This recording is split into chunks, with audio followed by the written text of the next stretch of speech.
अस्सलाम वालेकुम नाजरीन। पिछली किस कैंड पर आपने देखा कि वसूलियस अर्तुगरुल के बिछाए हुए जाल की तरफ आ गया था। इस किस के आगाज में वसूलियस अपने सिपाहियों को कहता है, हमला करो, ये एक जाल है।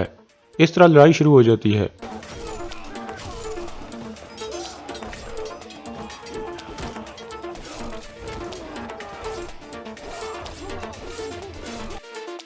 कुछ देर बाद बामसी अपने चंद साथियों के साथ एक तरफ से आ जाता है और वो सब तीर चलाने लगते हैं। वसूलियस के कुछ सिपाही मारे जाते हैं।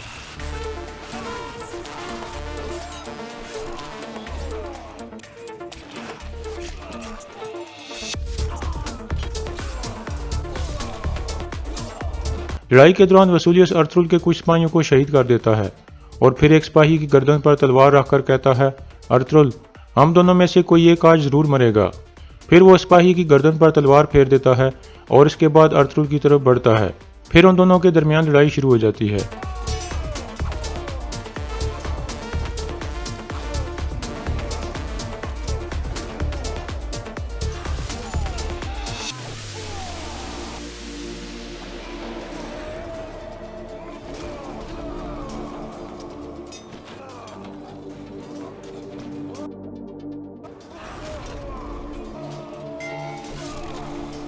अर्तुगरुल और वसूलियस के दरमियान शदीद लड़ाई जारी थी।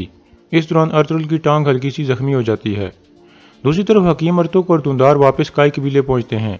हलीमा पूछती है, अर्तुगरुल के बारे में कोई खबर है? दुंदार कहता है, अल्लाह का शुक्र है, इब्न अरबी ने सुल्तान का इलाज कर दिया था और सुल्तान ने उठने के फौरन बाद अर्तुगरुल भाई को बचा लिया। यह सुनकर हलीमा खुश हो जाती है और पूछती है, क्या अर्तुगरुल वहीं है? हकीम अर्तुग कहता है, वो सिपाहियों को लेकर वसूलियस को पकड़ने चले गए हैं। दूसरी तरफ अर्तुगरुल और वसूलियस के दरमियान लड़ाई जारी थी।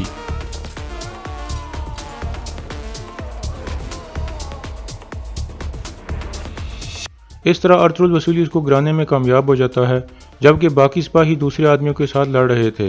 इसी दौरान कुछ नकाबपोश आदमी एक तरफ से आ जाते हैं और तीर कमान तैयार करके बैठ जाते हैं। वसूलियस गिर चुका था। अर्तुगरुल उसे कहता है, तुम्हारे मरने का वक्त आ गया है वसूलियस। वसूलियस कहता है, तुम मुझे मार सकते हो लेकिन हमारा मुल्क हमेशा जिंदा रहेगा अर्तुगरुल। फिर अर्तुगरुल या अल्लाह कहते हुए अपनी तलवार हवा में बुलंद करता है।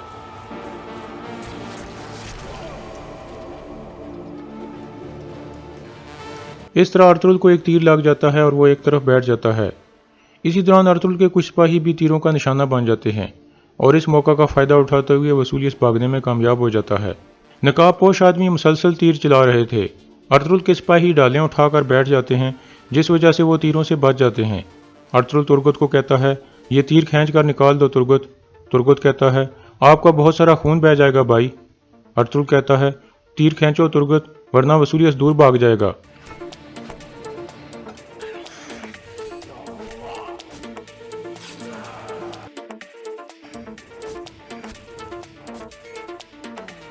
इसी दौरान तीरंदाज मुसलसल तीर चला रहे थे। दूसरी तरफ हनली बाजार में सआदुद्दीन का खास सिपाही अंदर आकर कहता है, मैंने वसूलियस को बचाने के लिए अपने आदमी भेज दिए हैं अमीर हजरत, वो अर्तुगरुल को कत्ल किए बगैर वापस नहीं आएंगे।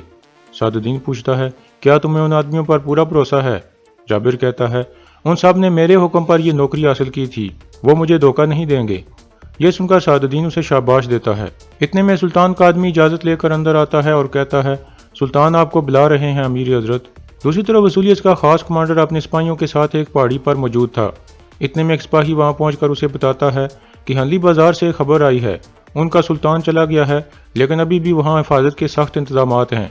कमांडर कहता है, अगर उनका सुल्तान चला गया है तो वो ऐसा क्यों कर रहे हैं? हो सकता है कि उनका सुल्तान वहां से गया ही ना हो। अर्तुगरुल ने हमें धोखा देकर गवर्नर वसूलियस को अपने जाल में फंसा लिया है।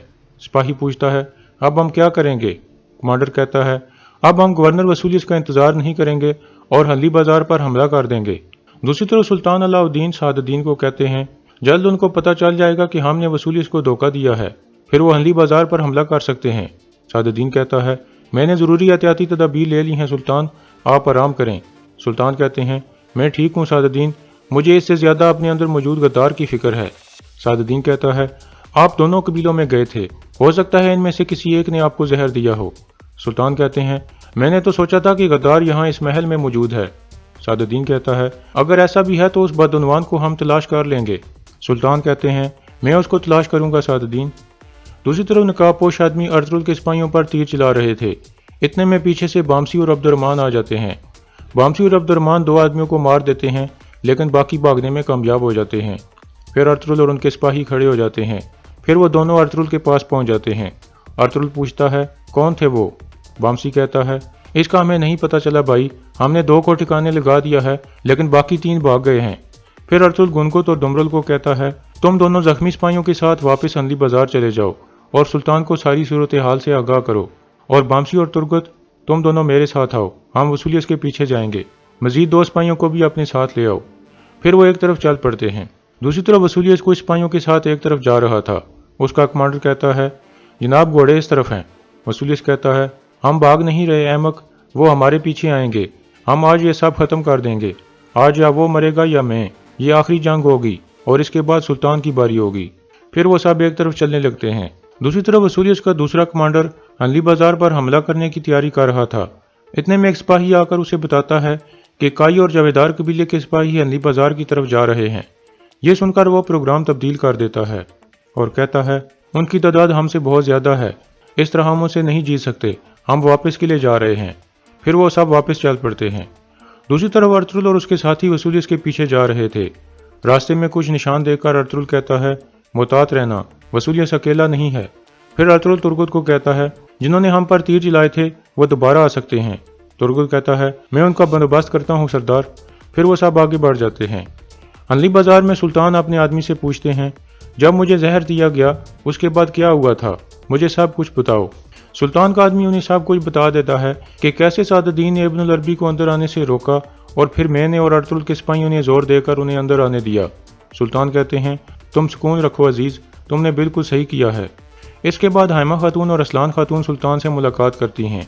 इस दौरान सुल्तान असलान से पूछते हैं, आप उस आदमी से लड़ने वाली थीं जिससे आप शादी करने वाली हैं? असलान उनको बताती है कि अब मैं उनसे शादी नहीं कर रही।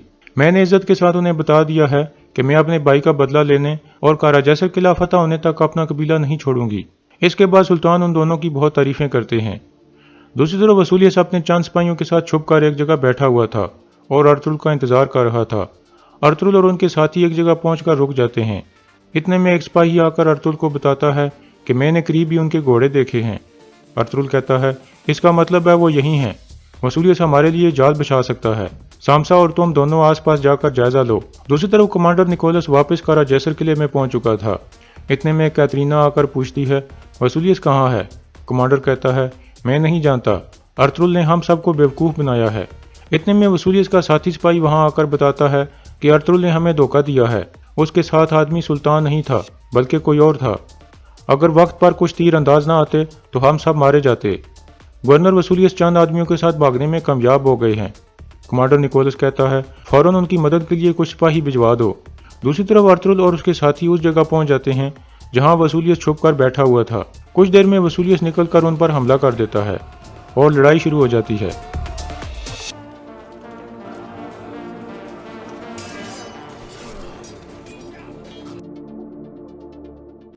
दूसरी तरफ दुमरुल वापस अंदली बाजार पहुंच जाता है और सुल्तान को बताता है कि अर्तुरुल साहब वसूलियत को मारने ही वाले थे कि कुछ तीरंदाज आदमी वसूलियत को बचाने के लिए आ गए। उन्होंने हमारे सिपाहियों पर तीर चलाए। सुल्तान पूछते हैं, कौन थे वो आदमी और अर्तुरुल साहब कहाँ हैं? दुमरुल कहता है, उन आदमियों के पीछे हमारे सिपाही गए हैं। वसूलियत भाग गया है। अर्तुरुल साहब और उनके साथी उसके पीछे गए हैं। दूसरी तरफ अर्तुरुल और वसूलियत के दरमियान लड़ाई शुरू हो जाती है।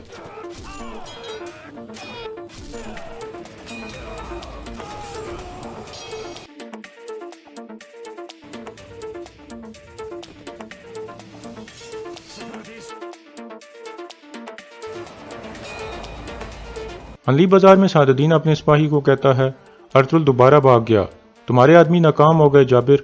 जाबिर कहता है, वो अर्तुरुल को भागने नहीं देंगे अमीर हज़रत, वो उसे मार कर वापस आएंगे या फिर खुद मर जाएंगे। सादुद्दीन कहता है, तुम अर्तुरुल को नहीं जानते, अब वो कामयाब नहीं होंगे। अर्तुरुल ने ज़रूर उनके लिए कोई बंदोबस्त कर लिया होगा। दूसरी तरफ लड़ाई जारी थी।